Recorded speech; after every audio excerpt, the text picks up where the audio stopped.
Good evening, everyone. I think we'll get underway. The gallery is certainly full this evening.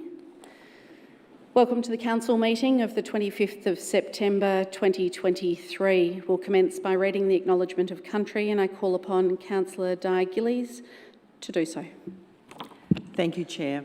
I acknowledge the Wurundjeri Woiwurrung people as the traditional owners and original custodians of this land and pay my respects to their elders past and present and the elders from other communities who may be here today. Thank you. Welcome everyone to tonight's Council meeting. Before we commence the meeting, I request that all mobile telephones are switched off or turned to silent, please. Thank you. The Council meeting, as always, is being live streamed on the Council website so that you can watch proceedings of the meeting, councillor deliberations and voting. The meeting will also be recorded and made available on the Council website as soon as practicable after the meeting. My name is Councillor Felicity Sinfield and I'm the Mayor of the Boroondara Council. I'll start by introducing my fellow councillors seated awkwardly around the horseshoe table tonight with 5 on one side and 2 on the other. And that's due to a few absent this evening, and it's too difficult to recode the microphones so that we can balance out the numbers.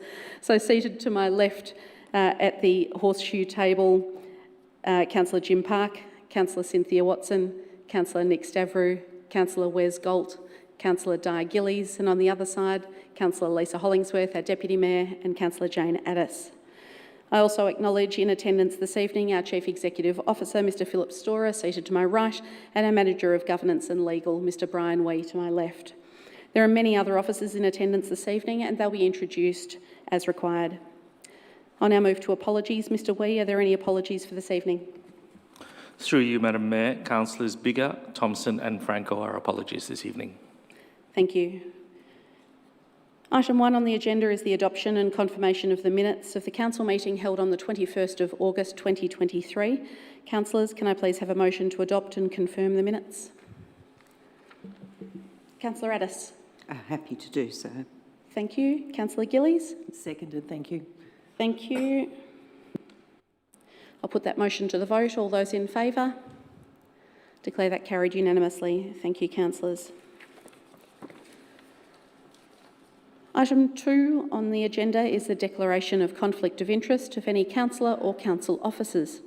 Councillors and council officers, are there any conflicts of interest that you wish to foreshadow for a matter on tonight's agenda? Councillor Galt. Sorry.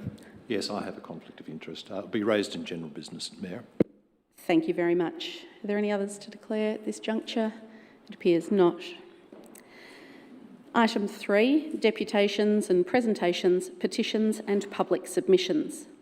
Item 3.1, deputations and presentations. We have received a written request for a deputation from 2 speakers, Uncle Shane Charles and Samantha Rudolph. They wish to address the Council on the Uluru Statement from the Heart. Can you both please take a seat at the end of the horseshoe table there? In accordance with Council's governance rules, I'll just wait until you come up to the bench, to the table.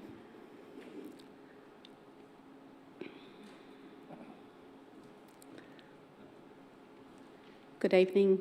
Please take a seat at the end of the horseshoe table.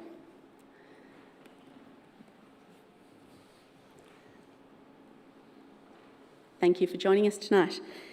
In accordance with Council's governance rules, you each have a maximum time of 3 minutes to make your deputation. At the 2.5-minute mark, I'll ring this little bell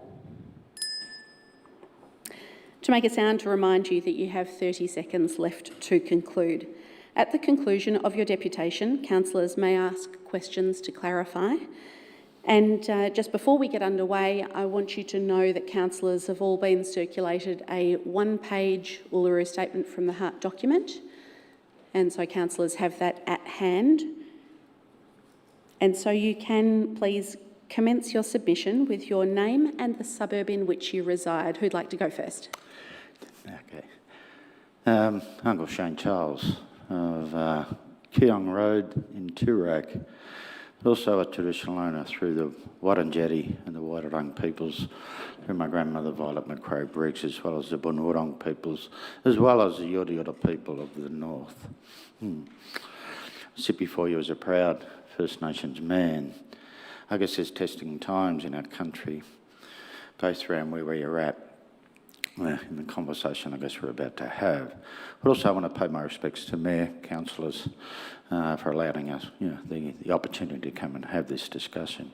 When I was born a non-human. I wasn't counted at all. 1967 we had a referendum in this country, which is the highest referendum that won, and it asked the Australian people whether we should be counted as citizens in our own country, the oldest living culture on the planet, for over 60 millennia, 10 times older than the pyramids, here 40,000 years before we built Stonehenge. And the jubilation my mother talked about the next day when we got the yes vote, 2017, was a constitutional conference in the heart of this country and was calling for a simple thing: to be recognised, the oldest living culture, to be recognised in the constitution of this country, in the Bible of how this country operates. And that's all it is. And out of that, an opportunity. And the detail in the Uluru Statement is about us being able to have control on the matters that affect us as First Nations people. And it's as simple as that. It's not about taking anybody's front yard or backyard or land or anything.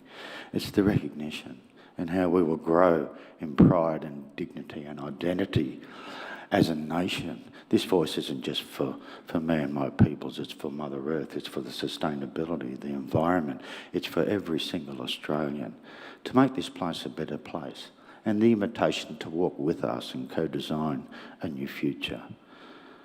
That's how I see the Uluru Statement, from the heart, and it is from the heart. It's to the people, not the government, the invitation. I've done a lot of work out in the West with the Brimbank Council and the multicultural community, and they're all very supportive. They want to learn the stories. They want to connect with our communities. They want to be a part of the fabric of this great nation, but also pay the respects as I would pay my respects to them if I was in their country. So I hope you found something in my words about the Uluru Statement. As I said, it's a simple gesture from the oldest living culture on the planet. Thank you very much. Your timing was perfect. Let me stop. That was louder than I expected it to be. And Ms. Rudolph, if you'd like to commence, please, with your name and the suburb in which you reside.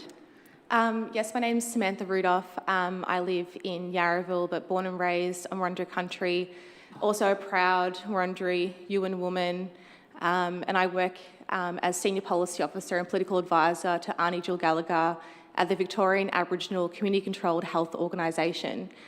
I'm 30 years old and I have been brought up in severe intergenerational trauma caused by colonisation. My mum died at the age of 58 because of lack of access to appropriate health care, and same my uncle died at the age of 60. This voice means that Aboriginal health should be and will be in Aboriginal hands. We know the best for our people, and this is why I speak to the councillors here to acknowledge the Uluru Statement, because you all have an obligation as being councillors on Wurundjeri land to acknowledge it.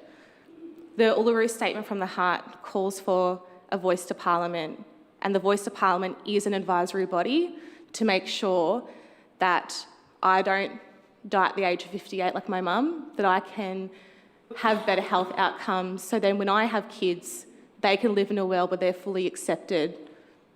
That my sister, who just got married, she wants kids as soon as possible, so when she has them, they will also be able to thrive and have better health outcomes. I heard acknowledgement at the start of this meeting, which is fantastic, but I don't see any Aboriginal flag in here either. You all have an obligation to make some kind of statement in regards to the Uluru Statement from the heart. I'm for sure you would have Aboriginal and Torres Strait Islander people living in this community, in Boroondara, in Camberwell.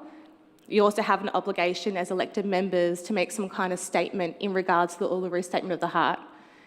The Uluru Statement was one of the biggest consultations that we had in this country of First Nations people. There was a lot of people. Arnie Jill Gallagher, my CEO, her signature is on that Uluru Statement. And I listened to her, I listened to those elders, I listened to 80% of First Nations people across this nation who want this voice, who acknowledge this Uluru Statement. So this is an issue for all of us. Yes, this is coming from federal parliament, but we all have to vote on this. And I ask sincerely that you deeply consider this Uluru Statement, acknowledge it, and also put out a statement on supporting the voice, because we need this now more than ever. Thank you. Thank you, Ms Rudolph, for your presentation this evening. For the correction of public record, I draw your attention to the plaque and the acknowledgement that is on the wall behind you there as a permanent feature of this council chamber. So thank you for your presentations this evening. We'll move on to the next item on the agenda. Thank you for joining us.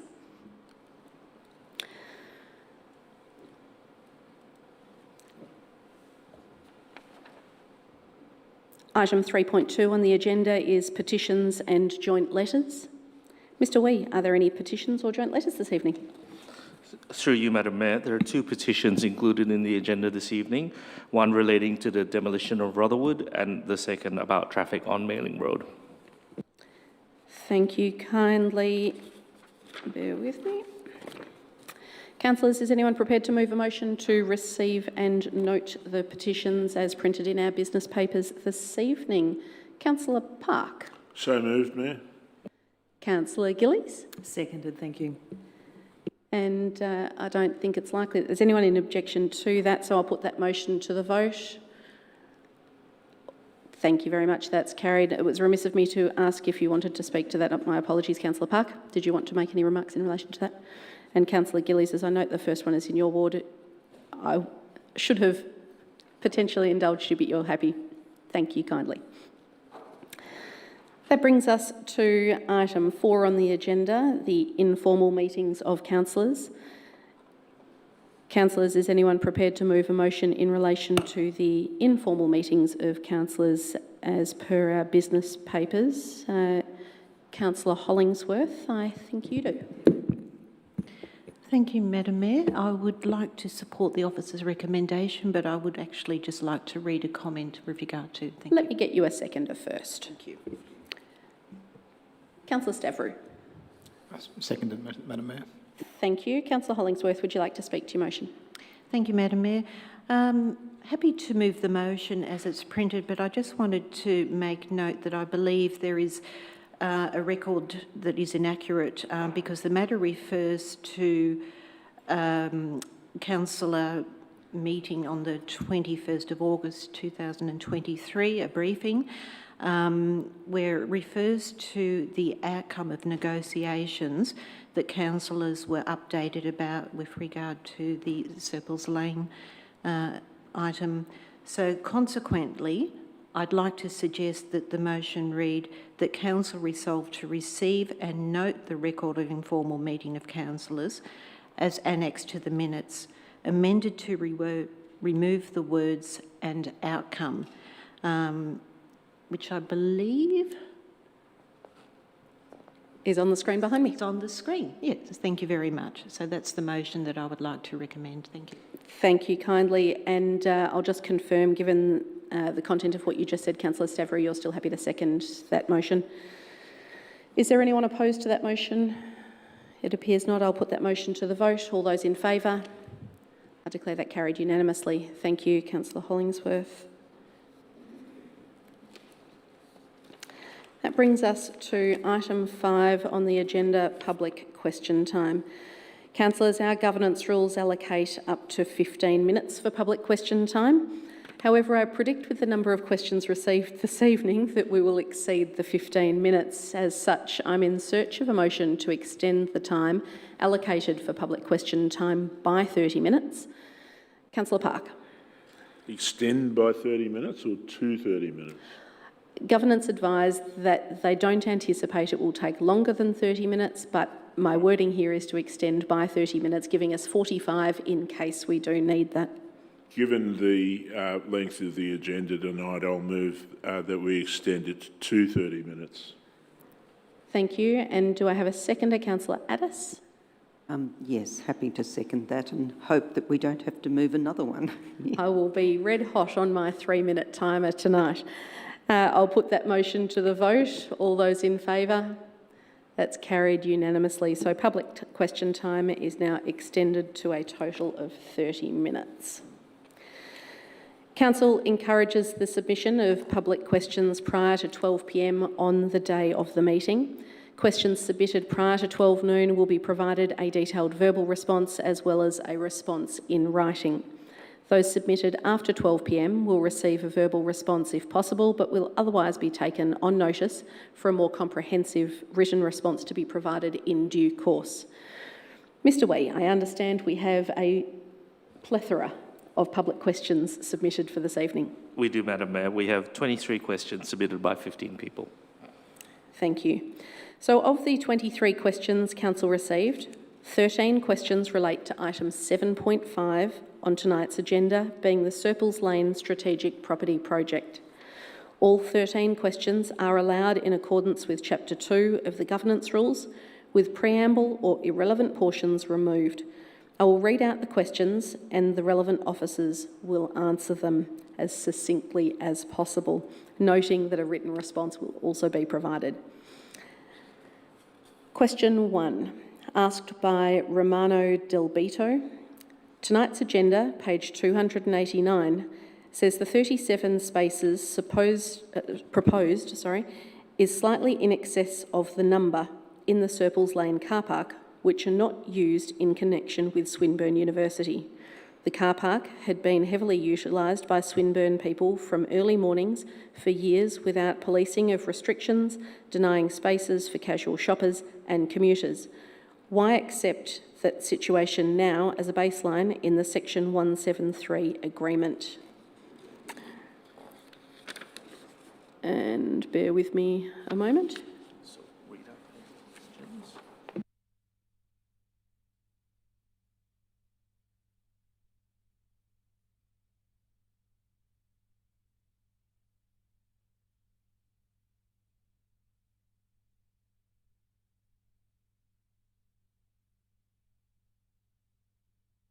In the interest of efficiency, we're running this section a little bit differently to normal to try and get through things. So I'll now read, these questions have been themed, so I'll now read questions 2 and 3 asked by Cecilia Del Bito, and at the end of this section a response will be provided by the relevant director.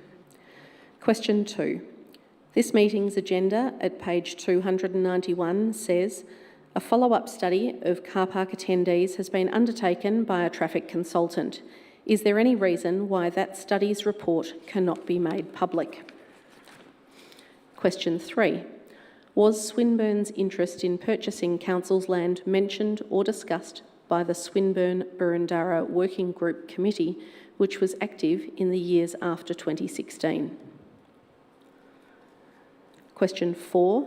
Asked by Teresa DeCito, reads, Point 2 of the UP Urban Planning Delegated Committee resolutions on the 15th of May 2023 refers to the adoption of the rezoning as per the Planning Panel's recommendation. Does it mean that the full council at meeting needs to approve or reject the rezoning proposal?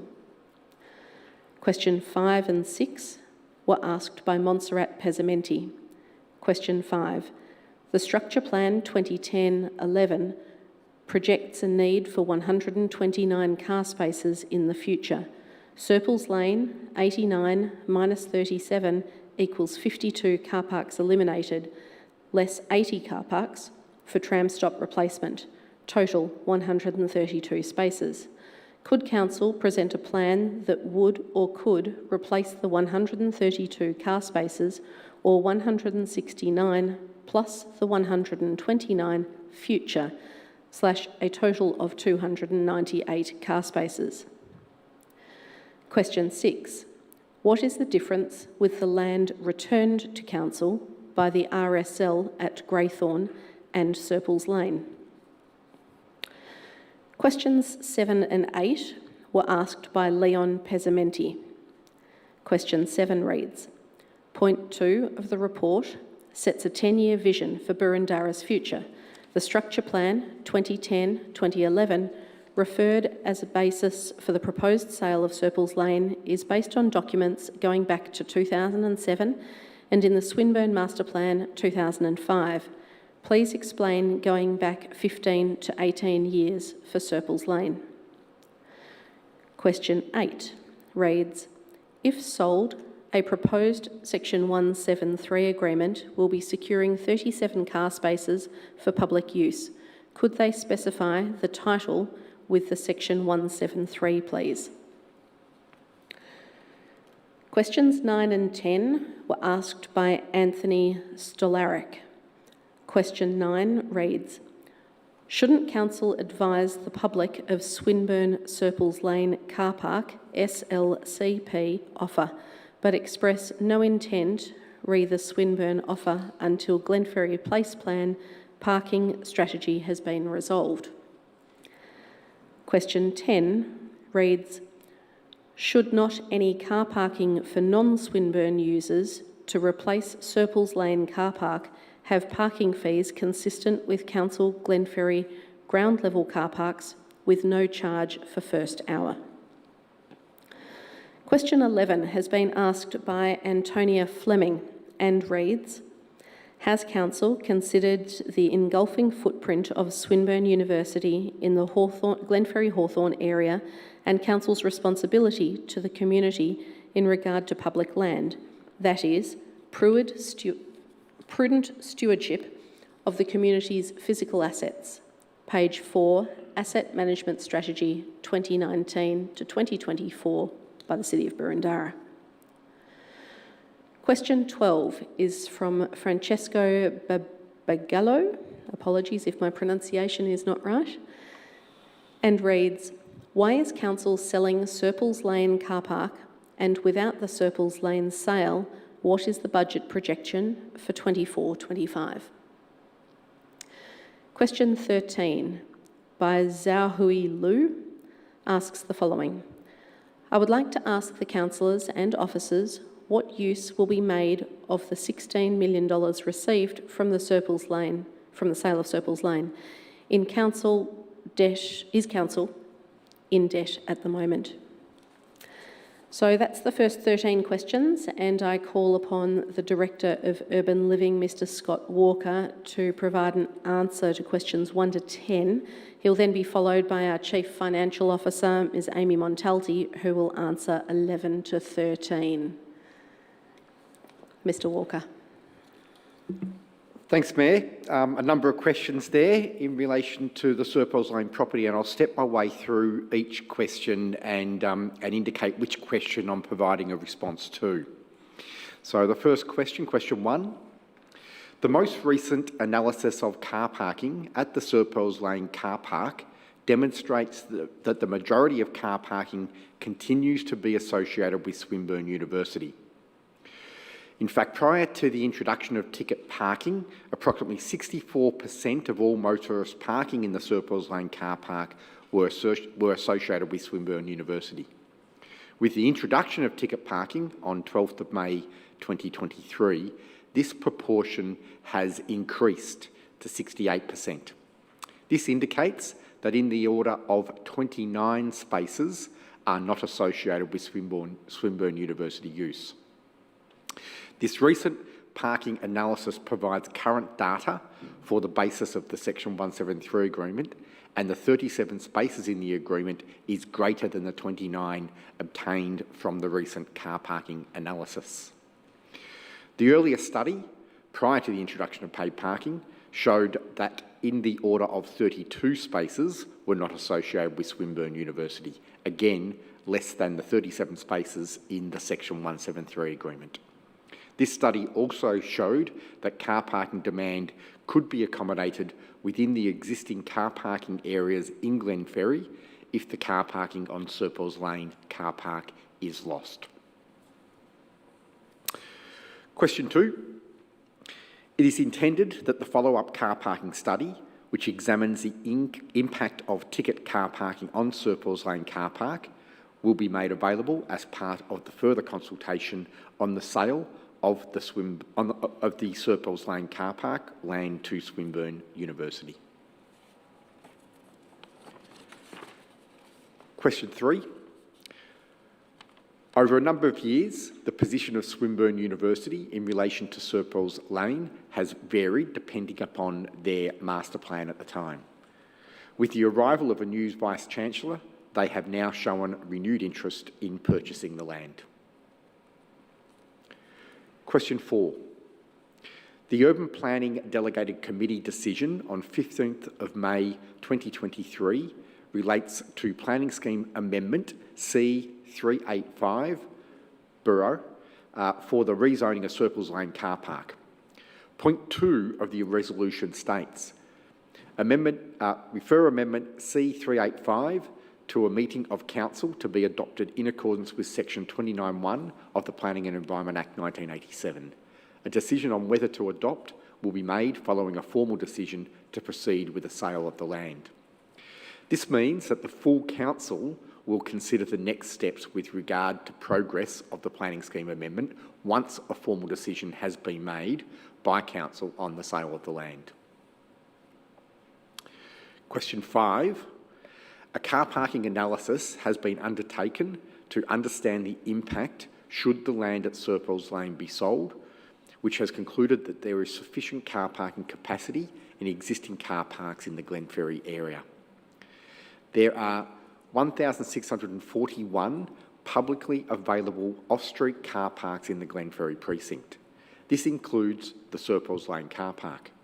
For the precinct overall, peak use is in the order of 80%, typically between 11 a.m. and 2 p.m. Specifically at the peak, there would still be just over 200 spaces in the activity centre to offset the loss of Serpels Lane car park. At other times, there would be greater levels of spare capacity. Future car parking provision to manage the impact of car parking lost as part of the implementation of the Glenferrie Place Plan will be considered as part of the finalisation of the Place Plan itself at an upcoming Urban Planning Delegated Committee meeting. Question 6. There is no relationship between Serpels Lane land and the RSL land at Greythorn. They are separate matters being considered by Council.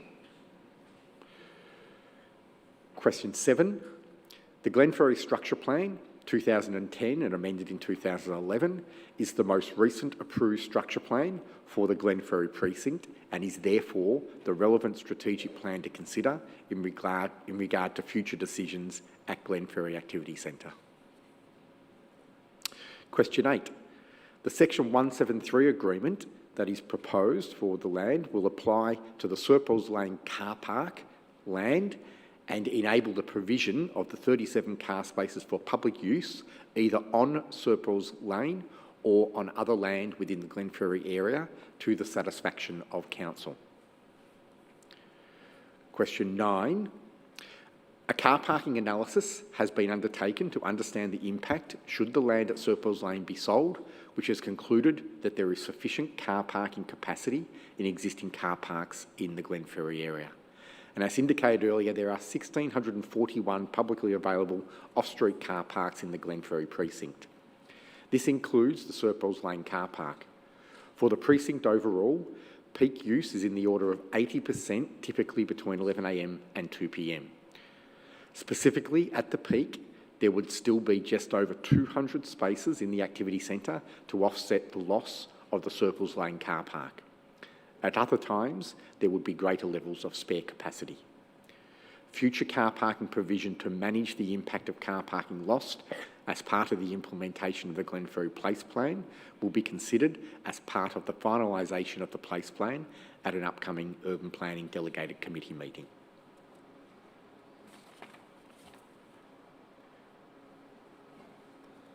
And question 10. There is a variety of car parks for the Glenferrie precinct with and without fees.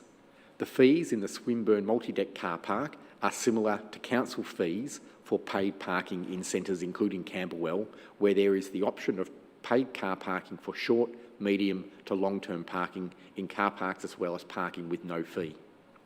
For shoppers and visitors to the Glenferrie precinct, the Lydiard Street, Park Street and Linda Crescent car parks offer the opportunity for 1 hour free parking with a fee for the second hour. 2 hour parking in car parks with no fee is also available, as well as the option of medium to long-term parking with a fee in other council car parks, as well as the Swinburne multi-deck car park.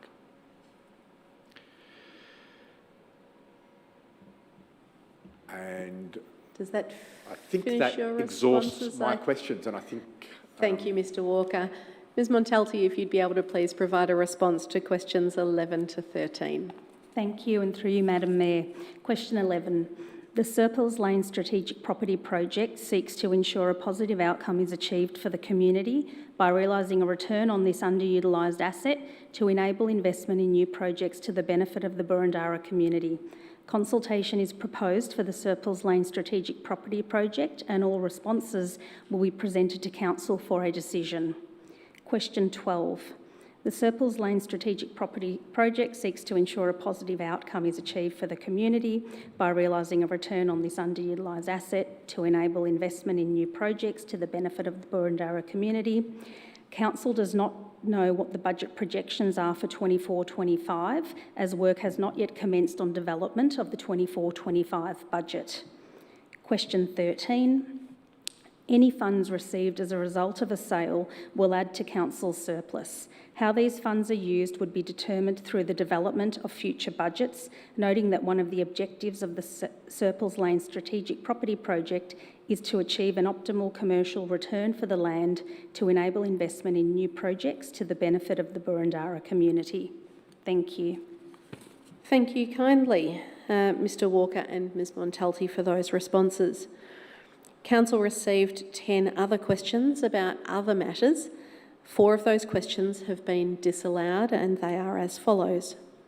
Question 14, submitted by Lisa Wade Brown, was disallowed under Governance Rule 55.1 because it was a question that related to matters outside the functions of Council. Thank you. Question 15, submitted by Ian Hundley, was disallowed under Governance Rule 55.2 because it did not relate to an agenda item and was not asked of a council officer or councillor more than 10 days before the meeting. Questions 16 and 17 was submitted by Mr Theo Biller and relate to delegated committees, and they were disallowed under Governance Rule 55.2 as they did not relate to an agenda item on this council meeting agenda. Mr Biller referred to the agenda of another meeting for these 2 questions. The remaining 6 questions are allowed in accordance with Chapter 2 of the Governance Rules, with preamble or irrelevant portions removed. So we will now move to those questions.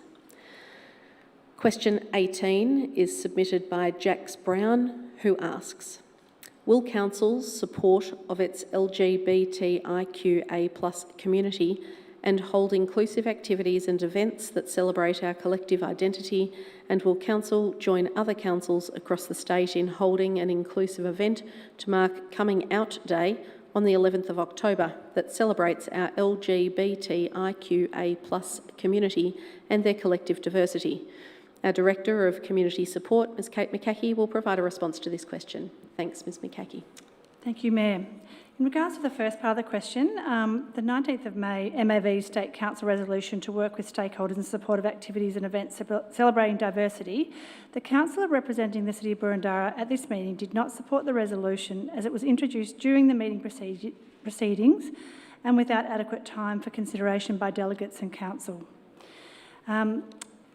The Burundara Community Plan 21 to 31 is for a sustainable and inclusive community, and page 20 of this document states, and I quote, "Our commitment to wellbeing is guided by the Victorian Charter of Human Rights and Responsibilities Act 2006, which recognises all people have equal rights to council services and facilities, and the key role the community plays in decision making. This commitment implies a focus on equity, so community members of all ages, genders, sexualities, religion, backgrounds, locations and abilities have the same opportunities to achieve good health and wellbeing." End quote. Council holds a range of events and activities celebrating our diverse community each year. We undertake events and activities in relation to Ida Hobbit, and we're at Purple Day to celebrate our LGBTQIA+ communities and to raise awareness of the work still needed to combat discrimination. In addition, Council has funded a 2-year mental health and wellbeing initiative, which will include biannual LGBTQIA+ community roundtables. The roundtables will be safe and inclusive forums for Council to hear the voices of Boroondara's LGBTQIA+ communities, and the first roundtable is scheduled for November this year. In relation to the second part of the question, whether Council will join other councils across the state in holding an inclusive event to mark Coming Out Day on 11th of October, this day is not one of the days of recognition that Council formally acknowledges or celebrates, as we have only recently received this request from the Victorian Pride Lobby. A report on dates of recognition, or sometimes called awareness days, is scheduled to be presented to councils for feedback, and this day will be included for consideration. Thank you. Thank you, Ms Mikaki. Question 19 is submitted by Mr Lee Norton and reads as follows. Can Council confirm that it's providing federal government information about the referendum in your libraries, but is not at this time providing information from the Australian Electoral Commission on the grounds that distribution of electoral information is the responsibility of the AEC, and your library service has not been contacted by it in relation to the upcoming referendum? Our Director of Community Support, Ms McCackey, will also provide a response in relation to this one. Thank you, Mayor. In response to the question, Council has not taken a position on the Voice. Our library service has provided non-partisan information about the upcoming Voice referendum, however, just about its process on our community notice boards at each library location. This includes the Australian Government's referendum information booklet and its associated poster. And I note this booklet does not contain information relating to the yes or no case, but just on the process itself. Our library service has not been contacted by the Australian Electoral Commission in relation to the upcoming Voice referendum. More generally, however, Council does work with the AEC to provide information on how to enrol to vote, and this is primarily through provision of information given to Council by the AEC and the Department of Home Affairs to citizenship candidates. Council also invites the AEC to attend citizenship ceremonies to provide information as it chooses. Thank you. Thank you, Ms McCackey. Question 20 is also submitted by Mr Lee Norton and reads, will Council please advise the reasons for denying on the morning of the August meeting the request for a deputation at that meeting in relation to a motion to support the Uluru Statement from the Heart? I'll answer this question. I did not deny the deputation. Governance Rule 58 allows a person to request a deputation, not a deputation on a specific date. In deciding to accept a deputation and when to schedule it, I considered the volume of matters on Council's agenda at each meeting and scheduled the deputation for the next available agenda, being tonight. Question 21, also submitted by Mr Ian Hundley, in relation to the route bus service at Union Street. Please advise of any improvements to the poor standard 612 and 766 route bus services. Our Director of Places and Spaces, Mr Daniel Freer, will provide a response to this question. Thank you, Mr Freer. Thank you, and through you, Madam Mayor. Council officers met with representatives of the Department of Transport and Planning in late July 2023, where officers from the Department of Transport and Planning provided an overview of the findings from their bus network reform consultation for Melbourne's northeastern pilot area. The results of the community engagement were discussed in detail. Council officers also took the opportunity to advocate for improvements to various bus services and their frequencies, along with other recommendations in line with our submission. The Department of Transport and Planning are currently considering the consultation feedback in the development of the draft network reforms options, which are likely to be released later in 2023. There at this stage has not been any specific commitment towards improvements to bus route 612 or 766, at this point in time. However, Council will continue its advocacy. Thank you, Mr Freer. Questions 22 and 23 were submitted by Moira Tobin and relate to chemical weed spray. Question 22 reads as follows. Please advise Burundara Council's procedures for notifying all users of sports grounds, including local residents, when each of the 6 applications of night chemical weed spraying is going to occur. 23 reads, how can residents find details of chemicals being used? Again, our Director of Places and Spaces, Mr Daniel Freer, will provide a response to this. Thank you. Thank you, Madam Mayor, and through you. Residents living within 100 metres of sports grounds program for spraying were informed of the nighttime activity through a notification letter. This letter is provided in addition to installed signs displayed throughout for each site, providing information on the program. And the information also is provided on Council's website under Weed and Pest Management. Signage at each site is updated with the application time and dates once completed. The notifications also invite residents to contact Council and discuss the application with our sports ground team to be informed of the detail of the program. Thank you, Madam Mayor. Thank you very much. So that brings to the end our public question time. Thank you for all of your questions tonight, and those that have submitted written questions will receive a written response in due course. Thank you. Next item on the agenda is item 6, notices of motion. We might quickly do this one. Mr Wee, do we have any notices of motion this evening? Through you, Madam Mayor, there are no notices of motion this evening. No worries. That brings us to the biggest part of the agenda probably, item 7, the presentation of officer reports. I'll just check with my councillor colleagues and see whether anyone seeks a 5-minute adjournment at this juncture or if we're happy to keep going. No worries. Let's keep going. Item 7 is the presentation of officer reports. Does any councillor have any issues with the order of the agenda or wish to flag a particular agenda item for discussion or questions for officers this evening? If not, I suggest that there is an opportunity for the following items to be moved on block as per the officer's recommendation. They being item 7.6, revised instruments of appointment and authorisation, council to council staff. Item 7.7, advisory committee terms of reference. And item 7.8, revised instrument of delegation, council to council staff. Councillor Hollingsworth. Thank you, Madam Mayor. I'm happy to move the motion put forward with regard to one block. Thank you. Thank you. And a seconder, Councillor Watson. Yes, I'll second. Thank you. No worries. And is there any opposition to that? It appears not. Councillor Hollingsworth, do you wish to speak to your motion? Thank you, Madam Mayor. I would just like to say that the reports have been circulated and councillors have all had the opportunity to read them, and obviously there's no concerns with the reports and no objection to what's put forward, so I'm happy to move these en bloc, and thank you. Thank you. I'll now put that motion. All those in favour?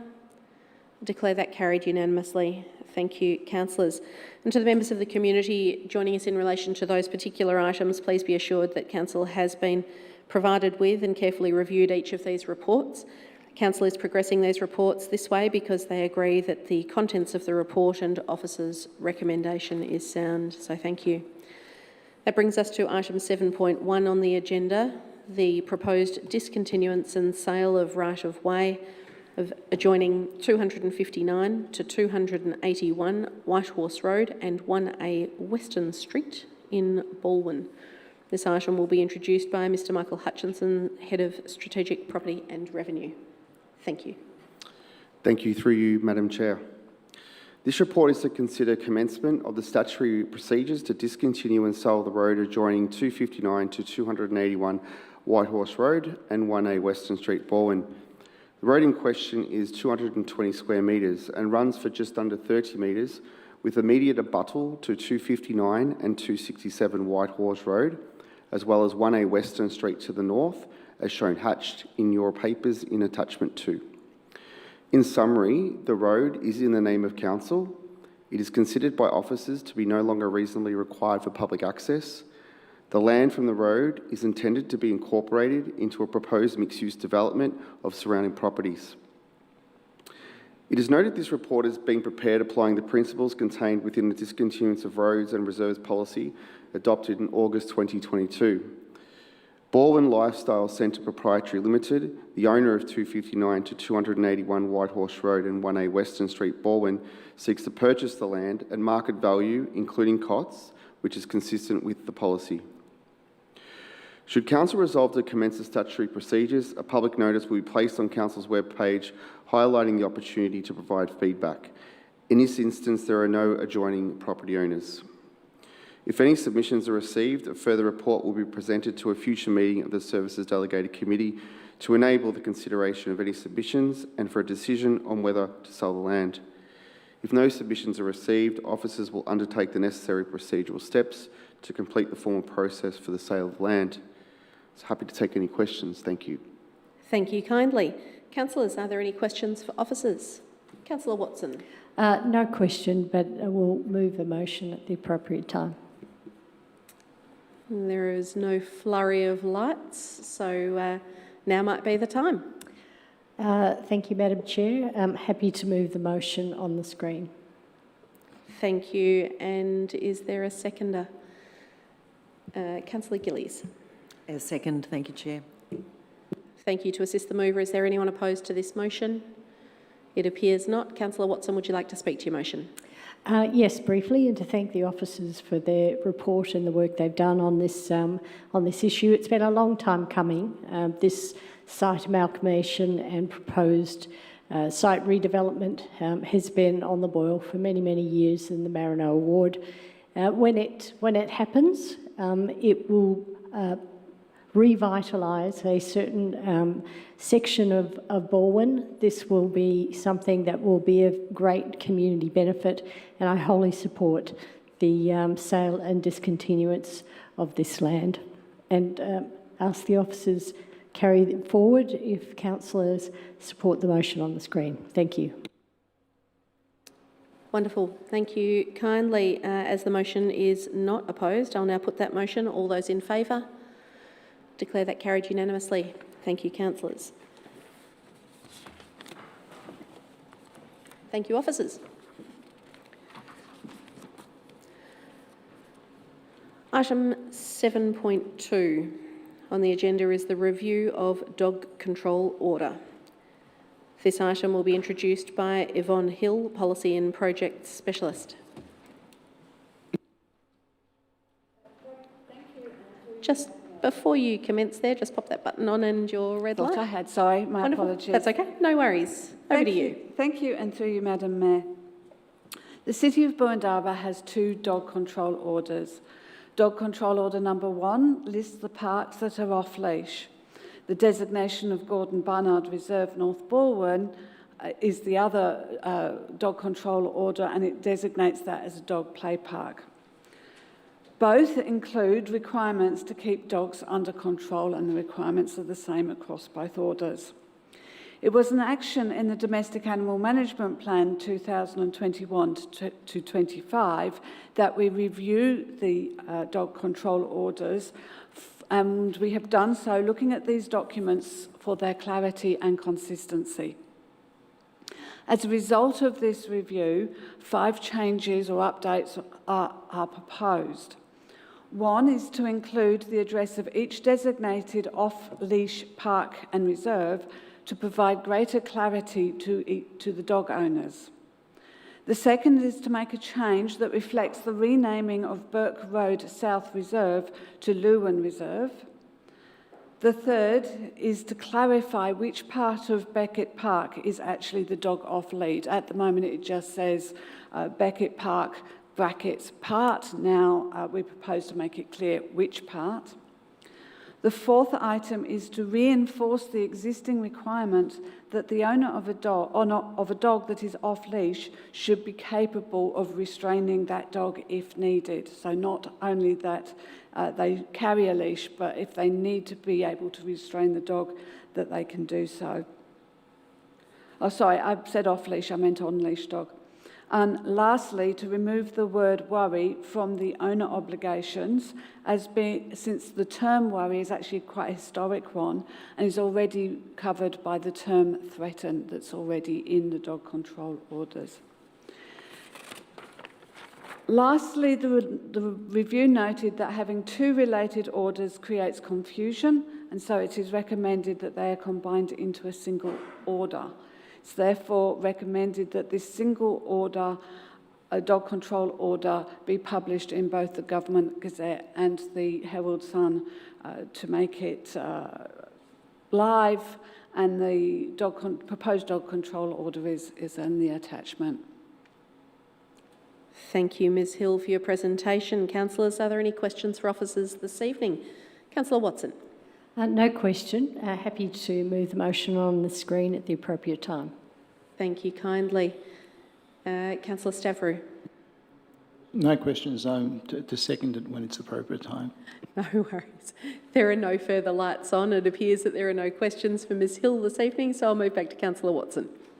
Thank you. I'm happy to move the officer's recommendation as printed. Thank you. And Councillor Stavrou? And I to second it. To assist the mover, is there anyone opposed to that? It appears not. Councillor Watson, would you like to speak to your motion? Yes, happy to speak to the motion. And can I start with a really bad pun and say I've got no dog in this fight? Not being a dog owner myself. Very happy with the work that's been done by officers on this motion. And I think that it will provide good clarity for dog owners so that there's more harmonious relationships with people who play with their dogs in the parks and people enjoying the opportunity to recreate. So I commend the officers for the work that they've done, and I'm very happy to support the motion as printed, Madam Chair. Thank you kindly. There are no lights on whatsoever, so I assume that there is nobody opposed to it. And Councillor Stavrou, do you feel an urgent need to speak to it, or will I put the motion? I echo Councillor Watson's words. It's much more user-friendly, and I'll leave it at that. Thank you kindly. As there is nobody opposed, I'll now put the motion. All those in favour? I declare that carried unanimously. Thank you, councillors. Thank you, officers.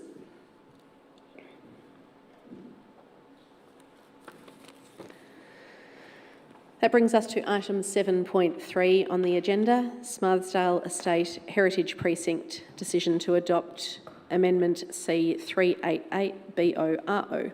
This item will be introduced by Ms Michaela Carter, Principal Strategic Planner. Thank you, and through you, Madam Mayor.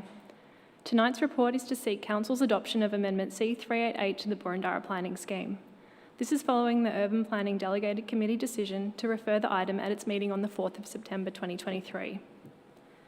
The amendment seeks to apply the heritage overlay to the Smarthdale Estate Precinct, comprising 12 properties in Harcourt and Carlisle Streets, Hawthorn East. Two submitters in support of the amendment requested to be heard by the panel. Whilst the two parties to the hearing supported the amendment, both parties submitted the heritage precinct met the threshold for criterion H, associative significance, based on Ms Jessie Henderson, CBE, residing at 89 Harcourt Street. Ms Henderson was a pioneering social worker and an influential advocate for women's rights during the first part of the 20th century. The panel subsequently sought a response from Council, and on the 11th of July, Council circulated a memorandum from RBA Architects, Heritage Consultants, clarifying why the place did not meet the threshold for criterion H. The consultants recognised Ms Henderson was a notable person who resided at the property.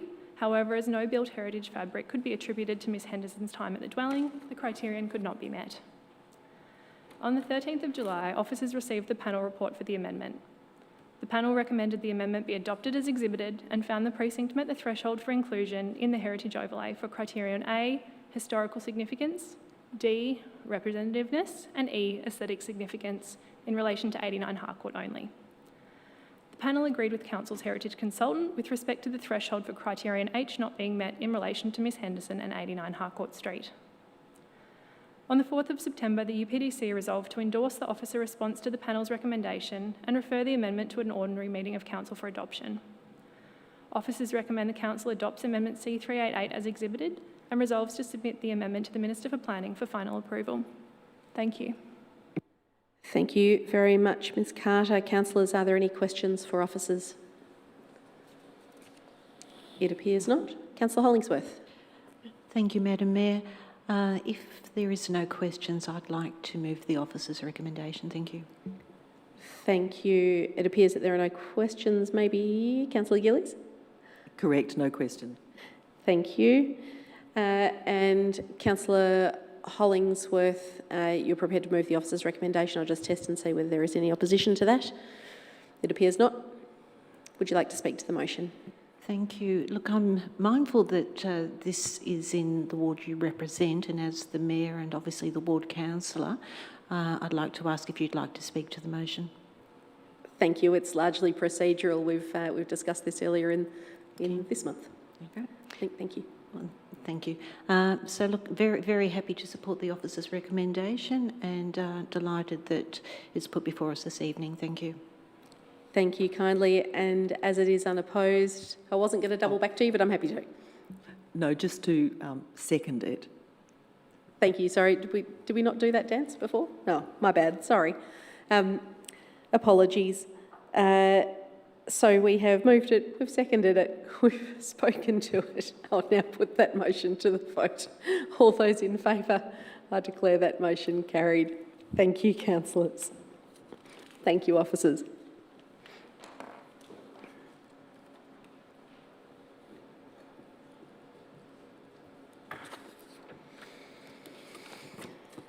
That brings us to item 7.4 on the agenda. Number 9, Seattle Street, Balwyn North. Decision to adopt an amendment C381 BORO. This item will be introduced by Ms Rachel Bryan, Strategic Planner.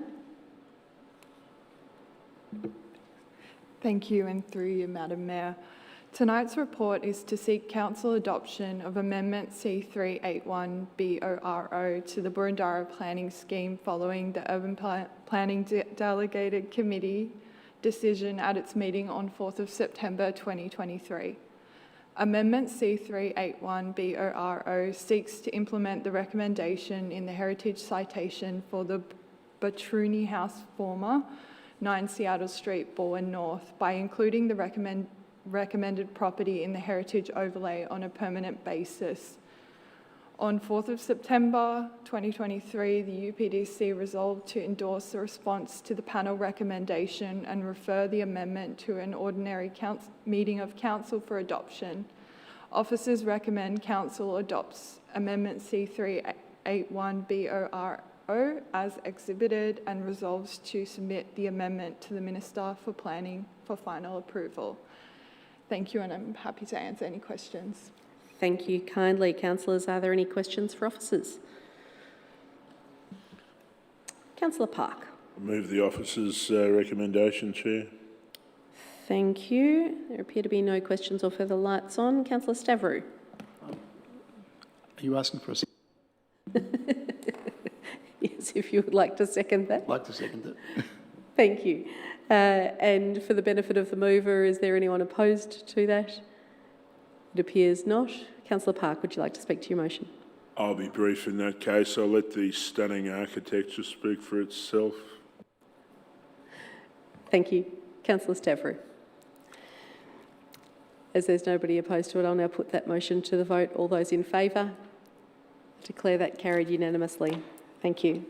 Thank you, officers.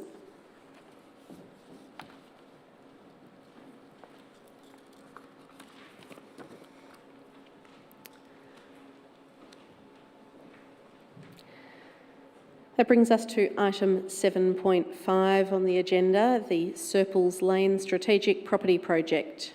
This item will be introduced by Mr Michael Hutchinson, Head of Strategic Property and Revenue, with Ms Amy Montalti, our Chief Financial Officer.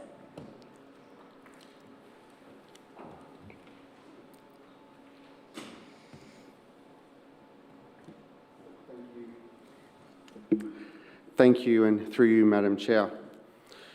The purpose of this report is to provide an update on the Serpils Lane strategic property project that was initiated by Council at its meeting on the 25th of July 2022, as well as the consideration of an offer to purchase the car park land from Swinburne University. By way of background, the council-owned Serpils Lane car park is approximately 2,908 square metres. It's located at 399 Burwood Road, Hawthorn. It is shown shaded yellow in attachment 1 of your agenda papers. Consistent with the July 2022 council resolution, work to prepare the car park for sale has been progressed. In summary, the car park land is made up of 4 property titles acquired between 1905 and 1938. A recent traffic study has concluded that 68% of car park users are connected to Swinburne, which is up from 64% prior to the introduction of paid car parking. Council has been approached by Swinburne University, which has resulted in an offer to Council of $16 million. The offer includes a unique development vision, which seeks to integrate the property into the existing campus footprint. In addition to the offer, Swinburne is committed to increasing casual parking by 37 spaces in the current Wakefield Street multi-deck car park. Based on the market value of the property, this could be considered to be worth approximately $4 million, which brings the total value proposition to $20 million. Council officers consider this creates a unique offer, both financially and as a development outcome. We believe Swinburne plays an important role in our municipality and arguably offers community benefit beyond that which a private developer may create. Funds derived from the proposed sale create capacity to build new community assets, which will enhance the well-being of our community. If Council decides to sell the property to Swinburne, obligations relating to their proposed development, including the requirement to provide car parking, will be imposed on title through a Section 173 agreement under the Planning and Environment Act 1987. This will also ensure that the development is unique as opposed to what we could achieve through the sale on the open market. A sale to Swinburne would not require a rezoning from the current public use zone. It is noted that windfall gains tax that came into effect 1st of July this year, there is no windfall gains tax obligation if a sale is made to Swinburne. If the property is sold to Swinburne, there is no statutory obligation for Council to consult formally under the Local Government Act 2020 prior to making a decision about the sale. If Council wishes to consider selling to Swinburne, it is recommended consultation should still occur on the basis that Council intends to sell the property to Swinburne. Since release of the agenda, officers have included an additional item to this resolution with details about a proposed Section 173 agreement, which is shown as point 2, which is now on the screen in red. Thank you. Happy to take any questions. Thank you, Mr Hutchinson. Councillors, are there any questions for officers? I do have a few lights on. Councillor Gold. Just to start off with, I'd foreshadow a motion when the time's right, Mayor. If I can ask my first question, the Section 173 agreement, if it was applied to the sale of the land for Serpils Lane, can it be applied to other properties through the same sale document? That is, for instance, if the provision of parking is elsewhere than Serpils Lane. Mr Storer, would you like to provide a response to that one? Thank you, Madam Mayor. The proposed drafting of the Section 173 agreement would require that the parking be provided on Serpils Lane or some other location to Council's satisfaction, but the obligation itself would reside with Serpils Lane. And what that does is provide the opportunity for another site to be used in the event that it's unsuccessful. So legally, our view is that this would comply with our requirements for setting up a Section 173 agreement. Thank you. Could I also ask what the current level of usage of the Serpils Lane car park is on average? Since the introduction of the meters, I guess that's the correct way of putting it. Print out of the email. And who would like to provide a response to that one? Mr Walker, do you have those details? Through yourself, Mayor, I don't have the details at hand. I understand there has been some drop-off in the usage of that car park as a result of the introduction of paid car parking, so well below 50% use at this time. Having said that, we will have the latest data and information available as part of the consultation for the sale of the Sir Pels Lane property to Swinburne. So that information will be made available as part of that consultation process. Thank you. As a follow-on, if I may, to that question, if in fact there is to be provision made for 37 spaces, if the sale goes ahead and provision is made for those 37 spaces, there are other parkers who use that site, predominantly from Swinburne. Where would that parking be accommodated, assuming they continue to want to park in the area? Mr. Storer. Perhaps if I could summarise the approach being taken to parking here, it might assist. So the original surveys which were done demonstrated that 32 car parking spaces were actually being used by our community and the balance were being used by Swinburne, and those surveys were undertaken on the basis of physical observation as to how people actually behave when they arrived at and left the car park. Once the paid parking was put in, what was discovered was that the level of Swinburne usage actually increased. It didn't decrease, as perhaps might have been anticipated by the introduction of paid parking. That's the first thing to note. The second thing is that parking surveys undertaken in the locality by our traffic engineers and using consultants to provide support have revealed that there is something in the order of 200 car parking spaces available in the locality, with peak time being between 11 and 12 noon, when perhaps there is more pressure on parking, but still even at that time, when one looks at the locality, there is excess parking available for those who might be displaced from a site like Sir Pels Lane in the event that no other parking provisions were to be introduced. So that's an objective analysis of what is available in the locality over days which are considered to be very busy trading days. So I think if that answers your question, otherwise I'm happy to say more about it. No, it does. Thank you, Mr. Storer. And as a very final question, if I may, and I know it's been stated earlier tonight, but I just wouldn't mind it being reiterated, the final decision on this sale will be made at a later point after public consultation and possibly and probably in parallel with consideration of the Glenferrie Place plan. Is there a question in that, Councillor Gold? Yes, I said I'd like to have to be confirmed. That's how I commenced. I can confirm that is the case. As was anticipated in a question during public question time tonight, it would be appropriate for both matters to be considered together. Thank you. That finishes my questions. Thank you. Thank you kindly. Councillor Park. Thank you. Could I just start by confirming that this is the officer's recommendation, not a separate motion by Councillor Galt, or...? It's an amended it's the officer officer's recommendation as on the screen. I don't have a separate motion. I understood when it was handed to me it was Councillor Galt's motion, but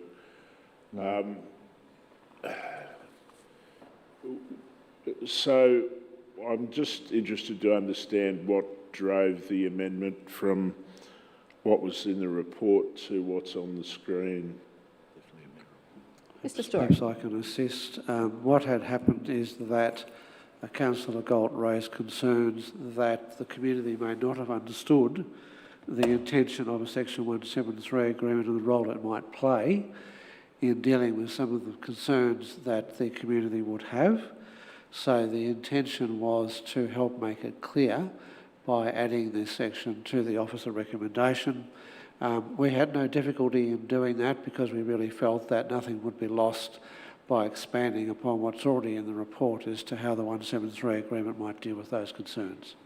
Thank you, that's fine. And there's no timeline in any of this, and I'm wondering why that is and if we're in a position to include one. Mr Storer? Very happy to have a timeline included. We intend to move on this as quickly as we possibly can. We'd like to have this matter before Council for a resolution prior to Christmas. So would officers have some suggestions about, perhaps Councillor Galt might then be willing to move that as part of the recommendation, motion, sorry? Madam Mayor, we'd be very comfortable with a timeframe being set that the matter be submitted to a council meeting in the first 13th of November for our delegated committee meeting.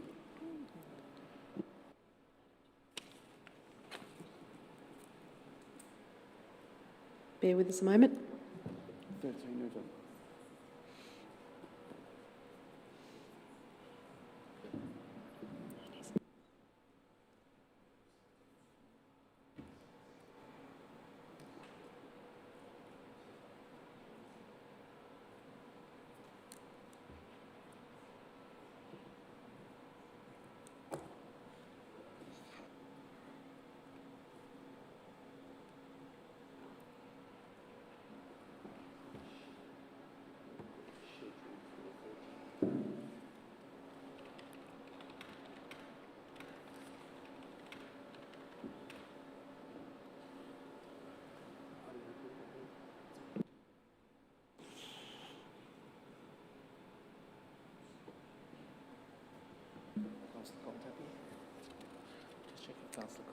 Yep.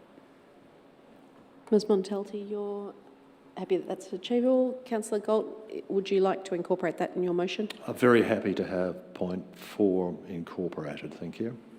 Thank you. Councillor Park, does that achieve your request? Excellent.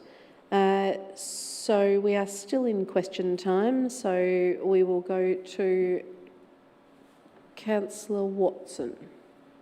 Thank you, Councillor Parkhurst. My first question. My second question is just wanting an understanding or perhaps an assurance from officers about how this amendment will affect the value of the property and the private treaty request of $16 million for the property.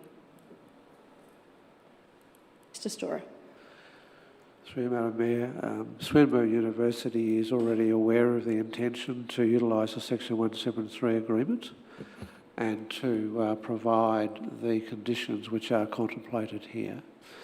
So the offer has been made on the basis that the 173 agreement terms are available to them. Thank you. That's all. Thank you. Councillor Hollingsworth. Thank you, Madam Mayor. My question's with regard to consultation. So obviously Councillor Park's question with regard to timeline coming back to council has been determined. My question's more in how will consultation now commence, if there's just a brief summary of what will now follow. And I'm reading that it's proposed to come to a services delegated committee meeting. So my understanding is that would afford community to come and present if they so wish. Thank you. Thank you. Mr Hutchinson. Through you, Madam Chair. The methods in which we propose to commence the community engagement include directly contacting all of those, I think it's about 135 or so people who signed up to be kept informed during the planning scheme amendment process. So we'll directly email those people, we'll directly mail to the neighbouring adjacent properties, owners and occupiers. There'll also be a public notice on Council's website, and all of this will point to Council's Community Engage platform, where we want people to give us their comments and feedback. Thank you. Thank you. Councillor Stavrou. Thank you, Madam Mayor. Through you. This is possibly a question for Mr Walker. And notwithstanding the future study on the car park, could perhaps have a qualitative assessment, given that the current policy posture of state government is to further densify, how would that impact should the sale proceed? Mr Walker, are you in a position to answer that? I can answer that by indicating that there will need to be some decisions around car parking and car parking replacement as part of the place plan implementation. That will be a separate matter for council to make a decision on, and that will be decided at an urban planning delegated committee on the same evening that the decision on the Sir Paul's Lane property is decided. There will also need to be some strategic plans put in place or thinking around the future of our activity centres in response to any decisions made by the state government to change the rules around car parking and assessments, but that will need to be made in the context of future development assessments of individual planning applications and what car parking requirements and obligations apply to those developments that take place. Thank you kindly. I think that exhausts questions, so Councillor Galt, I'll pass back to you for shadowed a motion. Thank you, Mayor. I'd like to move the officer's recommendations as they now appear on the screen. Thank you. And in search of a seconder, Councillor Watson. Happy to second. Thank you. To assist the mover, is there anyone opposed to that? I'm undecided. I may be, but anyway, we'll pass back to Councillor Galt. Thank you, Mayor. Council's financial strategy principles clearly say that to dispose of a property should only be in the best interest of the community. And we should only consider disposal only where there is no clear council or community interest. Clearly, the sale of this land sails very close to the wind on this one, because Sir Paul's Lane is used by our community and Swinburne. But as we've all recognised and looking this over the many, many months we've considered it, it's mostly used by staff and students from Swinburne. And for many, many years, there has been zero income from this site. And even now, after we've put meters in, when you take off the parking fines, which we should not be working purely on the basis of that, the return on investment is less than 1% per annum. So I can't say that the best interests of the community are served by leaving it as it is, and I believe the community interest would be better served by selling it to someone like, well, explicitly, Swinburne, and particularly because, and the reasons I say that is because Swinburne have clearly demonstrated a will to provide replacement parking for those spaces that are currently demonstrated to be used or were used in the past by shoppers and traders, and that's probably better than we'd get from any other offer. The use of $16 million on putting in community infrastructure elsewhere would definitely better serve the interests of our community, but I'd have to say only if the parking currently occurring in that site is adequately provided for.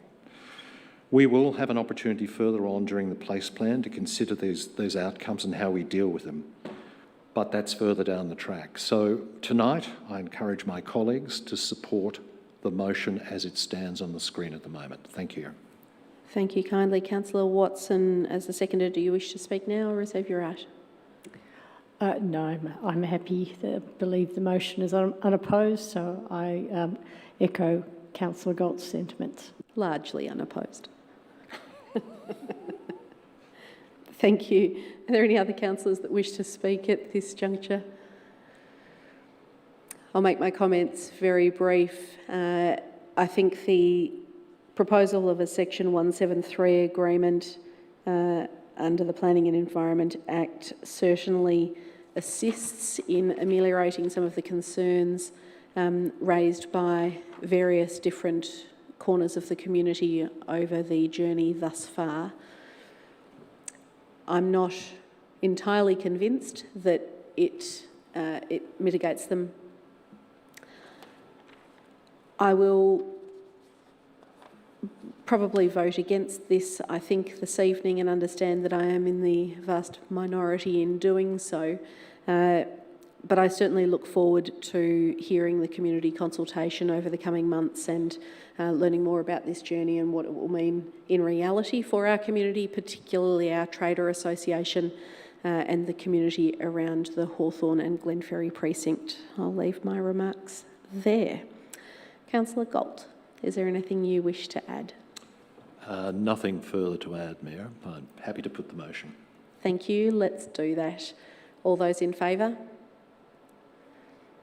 Those against?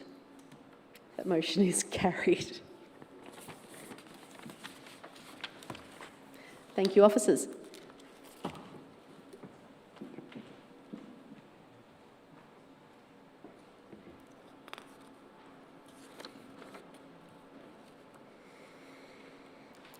All right, that brings us to the 3 on-block motions we passed earlier, so 7.6, 7.7 and 7.8 were covered earlier this evening.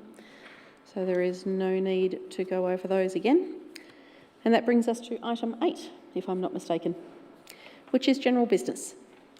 Councillor Galt, you raised earlier that you had a conflict of interest and a matter to raise in general business this evening. I do, thank you, Mayor.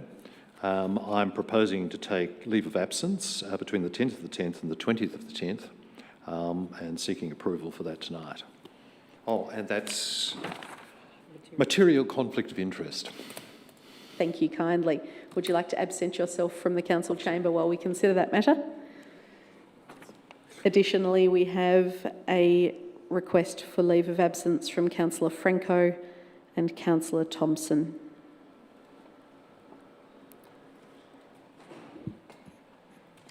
So, councillors, I'm in search of a motion to grant leave of absence on the dates set out above by officers.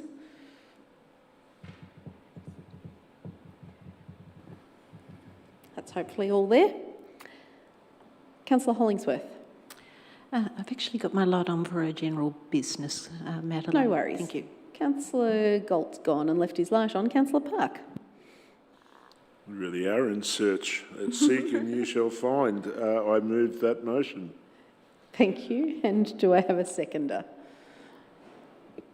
Councillor Watson. Yeah, happy to second. Thank you. I'll put that motion to the vote. All those in favour? Declare that carried unanimously. We'll just pause for a moment while Councillor Galt is recalled to the chamber.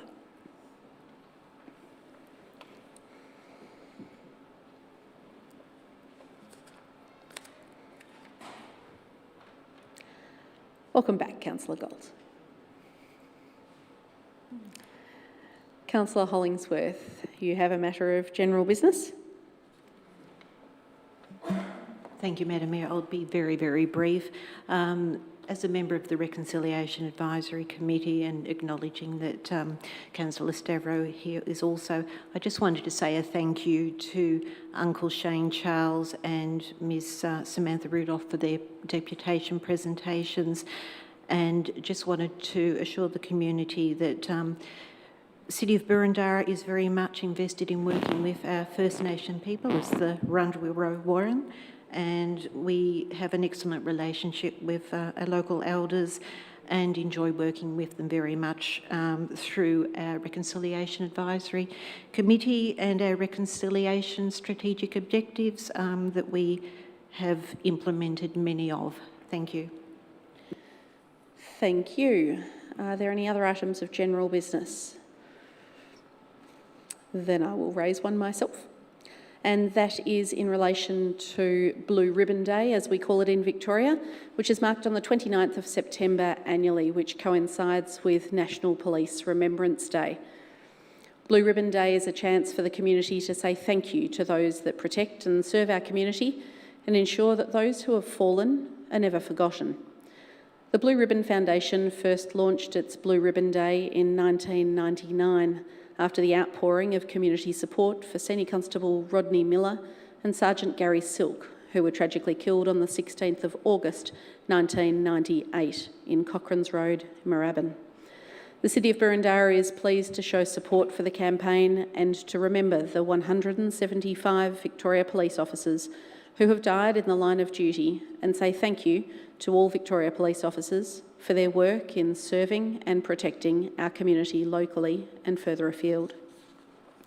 This Friday, the 29th of September 2023, The Hawthorn Arts Centre will be lit up in blue to show our support and remember the fallen. This is also a nice little segue to highlight that October is Community Safety Month, and we have a range of events planned with our partner agencies to showcase community safety, and the details of all of these events can be found on the City of Boroondara website. I note that councillors and council officers are wearing a blue ribbon this evening to mark Blue Ribbon Day. That brings us to the end of general business, I think. No further lights coming on. So that brings us to item 9, urgent business. Councillors, are there any items of urgent business this evening? Councillor Park. Thank you, Chair. It has come to my attention since publication of tonight's council agenda papers that the upcoming Electrify Boroondara Expo, which occurs prior to the next council meeting, is being used in a manner which may not be consistent with the basis upon which council resolved to engage with this group. On that basis, I think this matter is urgent and satisfies the requirements of an urgent business motion. And I have a motion that I would propose to move if it's admitted to urgent business, and I believe officers have that to display on screen. Thank you. So under Rule 20.1 of the Governance Rules, Council must resolve to admit the urgent business item. And I think we're satisfied as far as governance is concerned that it constitutes urgent business. So I'm in search of a motion to admit Councillor Park's matter as urgent business. Councillor Addis. I'm happy to so move. Thanks, Chair. Thank you. And in search of a seconder, Councillor Watson. Happy to second. Thank you. Councillors, is there anyone opposed to admitting this item as urgent business? It appears not. I will put that motion to the vote. All those in favour? It's carried unanimously. So, Councillor Park, bear with us a moment.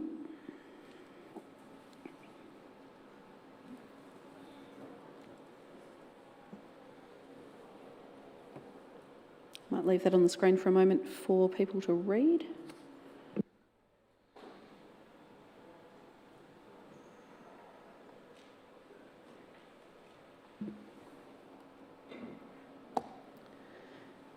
Councillor Park, you're happy that's your motion? That is my motion. Thank you. Is there a seconder for Councillor Park's motion? Councillor Watson. Happy to second. Thank you. Councillors, is anyone opposed to the motion? It appears there is some opposition from Councillor Galt and Councillor Gillies. So bear with me a moment.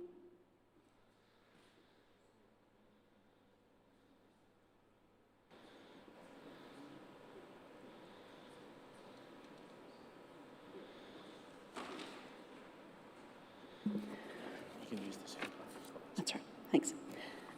Councillor Park, back to you. Thank you. To speak. Look, I'll be fairly brief at this stage. The motion is motivated by material with which most or all councillors are familiar, and prima facie at least, it appears that it's being used in a manner that's inconsistent with the assurances that we were given.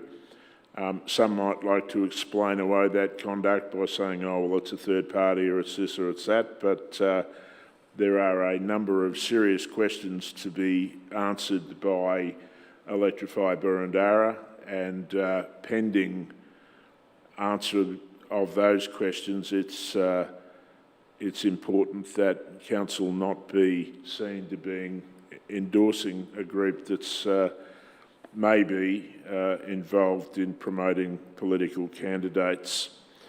So this doesn't, at this juncture, terminate the relationship, but it would have the effect of suspending it pending satisfactory answers being provided to a letter to be written by the CEO to that group. I should say, by way of background, that on the 20th of March, when we approved our involvement with this group. I was one of those who voted in favour of so doing, and there were perhaps wiser heads in the room that voted against the motion, but it was ultimately carried. I'm particularly concerned that some of the assurances that were given on that night don't appear to have been carried through. And I made it clear, and I think a number of other councillors did too, that there'd be very little tolerance for departure from those agreed principles. So it's upon that basis that I move this motion tonight. Thank you. Councillor Watson, as a seconder, would you like to speak now or reserve your right? Reserve my right. Thank you, Chair. Thank you. Are there any other councillors wishing to speak to this matter? Councillor Galt. Thank you very much, Mayor. Look, I'd have to say I think it's quite sad and lamentable that this be raised at this time, given the huge amount of public effort that has been put into promoting electrification and mostly into arranging this very large expo we're having on the 8th of October. And particularly for the consideration, it's mainly focused at promoting Council's climate action plan and helping bring that to fruition. I am particularly concerned about the words used, level of political partisan behaviour. And I'll come back to that in a moment because there isn't a level of it. There was, I understand, one email that went out. But talking about that email, in proposing Council's involvement with Electrify Boroondara or a group of that nature, one of the major advantages foreseen in that was the networks that existed within our community, particularly within the political parties, of lots and lots of people that helped those parties. And that is why we proposed a non-partisan approach so that everyone could work together. And it's almost a historic event that those parties are working together. If you go out on a Saturday morning in the streets around Kew and Hawthorn, etc., there's independent supporters, there's Liberal Party supporters, etc., working together on street corners promoting Electrify Boroondara. So to my understanding and my observations of that group, there is no level of political partisanship. The document of concern was brought to my attention over the weekend, which was sent out by one person to her network developed during the last state campaign. It unfortunately, I'd have to say, used an old heading which is clearly dated, that was used at that time. And she explains to me that she sends out monthly updates on what she's doing through that. It is lamentable and sorry. But I'd have to say every other representative we have in Parliament, including school groups, Rotary and lots of other groups that are involved in Electrify Boroondara, are now using their networks to advertise this in exactly the same way. This DL that has been handed out in street corners mentions every one of our parliamentary representatives and is being reprinted at this moment to say it's been printed in the offices of John Prosciutto. It is a very balanced approach to the whole thing. So I find it very sorry that that's happened. I don't have any objection to, and I've already spoken to the one person who sent those emails, and I'm quite happy that that be brought to heel. But I've also been approached by other members of our representatives from political parties, and they said they do think it's lamentable, but they don't seek anywhere near this level of action on it at all. They say simply good enough to let you know we're not happy with it, and left it at that. So I just think this is somewhat going overboard, but, you know, I leave my comments there. Thank you. Thank you. Nicely timed, Councillor Galt. We have next in line is Councillor Hollingsworth. Thank you, Madam Mayor. I understand why Councillor Parker's brought this motion to the chamber. I'm unresolved of which way I will support, and I concur with Councillor Galt's comments that Electrify Boroondara are just an amazing group of volunteers that have done an amazing legacy of work to help promote the merits of sustainability within Boroondara. But in saying that, I was not aware of the correspondence until today, and I agree that it could certainly be implied that it is a campaign material for an individual who's not an elected representative, not a member of parliament. And I believe that any promotional material should have as the header Electrify Burundara. I understand with the elected members of parliament that they are using their office to print the promotional material to do with the expo, and we're grateful they're doing that, and that's a great expense. But I think for the remainder, it should be promoted as Electrify Burundara. I would hate to see council suspend its support for this amazing organisation. And even as recently as last week at the Youth Awards, there were youth from the age of 16 to 21 talking about the merits of Electrify Burundara and their support for it, and many working on environmental issues that will be coming to the expo. So the message is loud and clear. The community are hearing the importance of it, but likewise, I'll reserve my voting position. Thank you. Thank you, Councillor Hollingsworth. Councillor Stavrou. Thank you, Madam Mayor. Look, it is unfortunate that Councillor Buck has to make put this motion, and I think it's the right thing to do.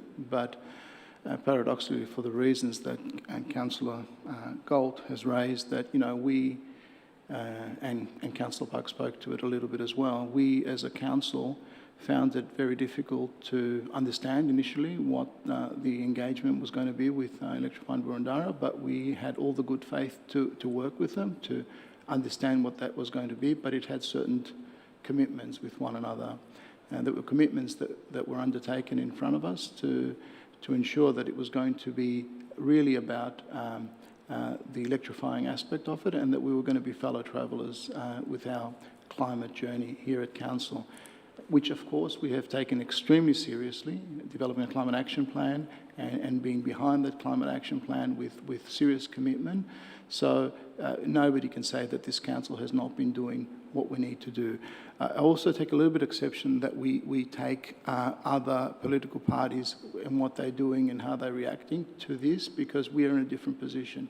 We as council need to be non-partisan, and that's why we were, as part of our duty and governance, to ensure that the group was going to adhere to those high standards. Having said that, we're not suspending our association. The motion is to actually get a response, and a response I think is warranted, given that this point was made very clear when the approval was made. And now it looks to be a serious breach. So a response is warranted for us to be able to restore that trust and actually go forward in a way, and I'll leave it at that. Thank you, Councillor Stavrou. Councillor Gillies. Thank you, Madam Chair. I too only became aware of one email message today, one message from one person. Councillor Park has referred to concerns regarding the event promoting political candidates. I'm only aware of political candidates promoting the event, and I would not want to see the extraordinary amount of good work that's been put into creating the Expo and the Alliance jeopardised over what really simply could be an inadvertent oversight with an email header. Thank you, Chair. Thank you, Councillor Addis.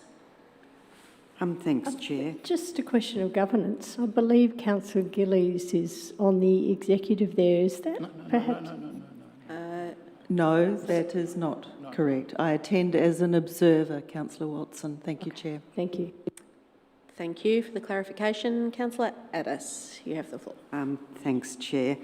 Look, I think I want to make it very clear that seeing a breach and being concerned about it in no way disparages the public effort that people are putting in, and it's very clear people are putting in a lot of effort and would appear to have enormous goodwill about that.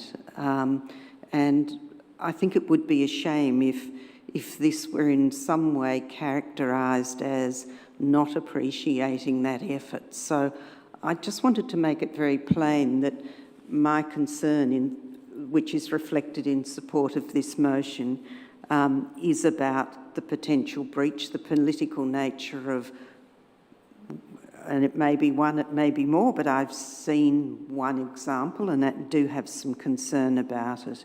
And that's really what this motion of Councillor Parkes is about. I continue to commend the public effort that people are putting in. Thank you. Thank you, Councillor Addis. Councillor Watson. Thank you. Echo many of the comments made around the table tonight, but we made it very clear about the behaviours that we expected, and it's our duty to protect Burundara Council's reputation.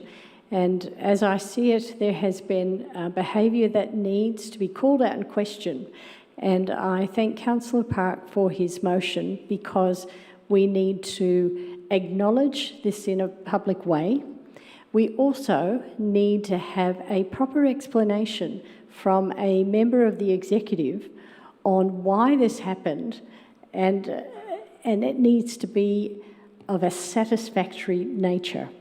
So I think this is part of the due diligence that Council needs to do to ensure that we protect our reputation and also the reputation of every single volunteer who has signed up to do the work with Electrify Burundara. It's part of our duty of care to call out and question behaviours that we find questionable, and what was presented this afternoon I find very questionable, and I would like to have that satisfactory response. So I will be supporting Councillor Parkes' motion. Thank you, Councillor Watson. There are no further lights on, and I'll make a couple of remarks. I echo what Councillor Watson just said and that of many others. And Council strives to protect its brand and its reputation, one that has been built on many, many years of history and goodwill. Public interest is incredibly important, and I think we need to always act with impartiality and make sure that we're doing the right thing by the whole community. Now, it's unfortunate that one person, maybe more, but one that I'm aware of, appears to be driven by self-interest in this matter, and it's incredibly disappointing, as Councillor Addis said, to jeopardise the incredible goodwill by so many others. Now, this initiative of Electrify Burundara had majority support, not unanimous support, majority support around this council chamber. But that support was hinged on trust, it was hinged on various undertakings, that this was not going to be party political. It is absolutely within our remit and our requirement and the expectation of our community that we will continue to monitor and do our due diligence with a project such as this. And that due diligence goes as far as any public funding and support that may be construed to whittle down to a particular political candidate, and that's not okay. So I will support Councillor Parkes' motion this evening. And on that note, I'll pass back to Councillor Park as the mover. Thank you, Chair. Councillors Gillies and Galt seek to minimise the occurrence that we've seen, but I think it's a bit disingenuous to suggest that this is some sort of a mistake or oversight. The person who was the subject of this material describes herself on her LinkedIn website as an executive committee member of Electrify Burundara. I mean, this would appear to be something quite different from a passing mistake, but in any event, we're, through this motion, if it succeeds, calling for an explanation, so we should. I thank Councillor Addis for her comments, and I think that was an important observation. This isn't about undermining the great work that's been done in the public arena, and we very much supported and embraced that. But as the Mayor indicated, this can't be used to further self-interest or political agendas. That's not the basis upon which this council resolved to support this initiative. It seems to me that passage of this motion will make it very, very clear that council remains absolutely steadfast about the caveats that it issued at the time of giving its support, and to bring it home emphatically to all involved that this sort of conduct that we've seen from an executive committee member of Electrify Boroondara is not okay, is not appropriate, and won't be tolerated. I'll leave it there, Chair. Thank you. I believe that rounds out and closes debate, so I'll now put that motion. All those in favour? Declare that carried. Those against? Thank you. I declare that carried. As you would expect, Mayor, I'll call for a division on that. Thanks very much. Thank you, Councillor Gold. Anticipated, hence why I paused. I'll put that motion again. All those in favour? Councillor Park, Councillor Watson, Councillor Stavrou, Councillor Hollingsworth, Councillor Addis and myself, Councillor Sinfield. And those against? Councillor Galt, Councillor Gillies. Thank you, councillors. Are there any other items of urgent business to raise this evening? It appears not. That brings us to item 10, confidential business. And we do have a matter of confidential business this evening, so I am in search of a motion to close the council meeting to the public in accordance with section 66(2)(a) and subsection 3(1)(g) of the Local Government Act 2020. Private commercial information being information provided by a business, commercial or financial undertaking that relates to the trade secrets or, if released, would unreasonably expose the business, commercial or financial undertaking to disadvantage. So, Councillor Stavrou, are you willing to move that motion? I am indeed, Madam Mayor. Thank you kindly. And Councillor Watson? Happy second. Thank you very much. So I will now put the motion, which I think is on the screen behind us. All those in favour? Declare that carried. Thank you.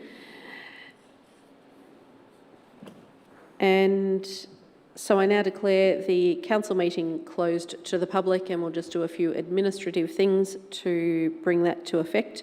To the members of the community watching tonight's proceedings, the live stream will cease while the confidential business is being discussed, and we will reopen the meeting to the public at the conclusion of the discussion.